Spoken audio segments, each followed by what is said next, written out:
Welcome to Mithuna's kitchen. ఈరోజు మనము icing sugar ఎలా చేసుకోవాలో నేను మీకు చేసి చూపిస్తాను. ఇంట్లోనే మనం ఈజీగా చేసుకోవచ్చు. 2 పదార్థాలు ఉంటే సరిపోతుంది ఇది చేసుకోవడానికి.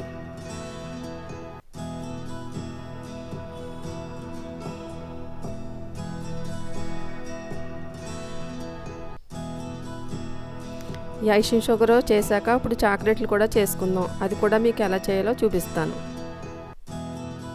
ఓ మిక్సీ జార్ తీసుకుని 1/4 కప్పు పంచదార, 1 టీ స్పూను కార్న్ఫ్లోర్ వేసుకుని మెత్తగా పౌడర్ చేసుకోవాలి 5 నిమిషాల పాటు. ఒకేసారి వేస్తే ఇది వేడెక్కిపోతుంది, అందుకుని 1 నిమిషం వేసి కొంచెంసేపు ఆపి అలా వేసుకోవాలి 5 నిమిషాలని. బాగా మెత్తగా చేసుకోవాలి పౌడర్ మాత్రం. ఇలా చేసుకుంటే సరిపోతుంది.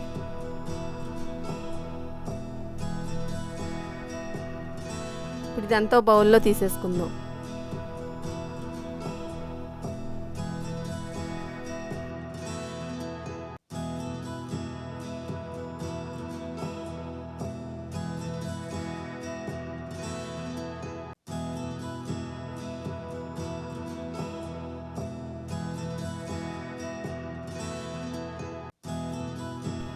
ఇప్పుడు చాక్లెట్లు చేసుకుందాం.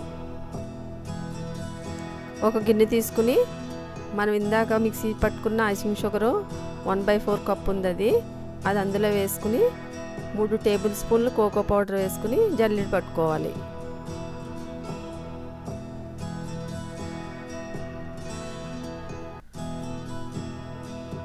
ఇది మొత్తం అంతా ఇలా ఒకసారి జల్లించేసుకుందాం.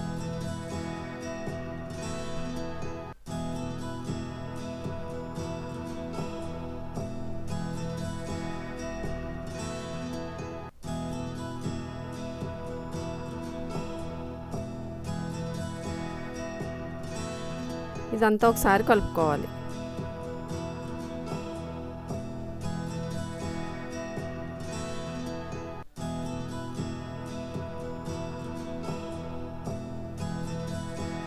స్టవ్ వెలిగించి ఒక బౌల్ పెట్టి అందులో వాటర్ పోసుకోవాలి కొద్దిగాని.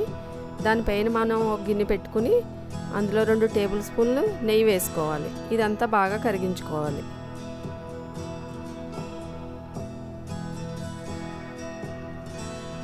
నెయ్యి మొత్తం కరిగింది. ఇప్పుడు మనం కోకో పౌడరు, ఐసింగ్ షుగర్ కలిపింది మొత్తం ఇందులో కొద్ది కొద్దిగా వేసుకుందాం. ఉండలు లేకుండా మొత్తం అంతా బాగా కలుపుకోవాలి.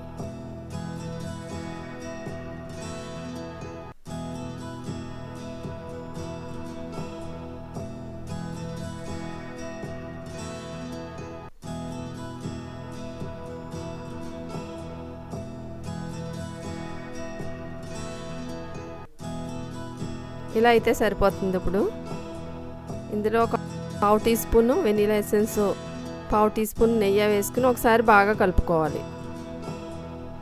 ఇది సిలికాన్ మౌలు తీసుకున్నాను నేను. ఇది బయట మార్కెట్లో దొరుకుతుంది మనకి. ఈ మౌల్లో మనం ఇప్పుడు కొద్ది కొద్దిగా ఈ చాక్లెట్ వేసుకుందాం.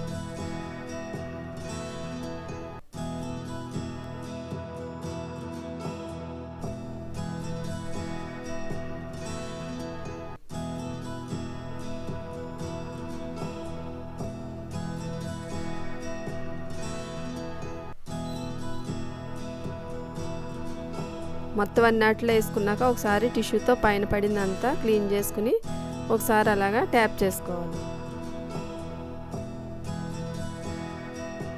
ఇప్పుడు మనం దీన్ని ఫ్రీజర్లో పెట్టుకోవాలి ఓ 15 మినిట్స్.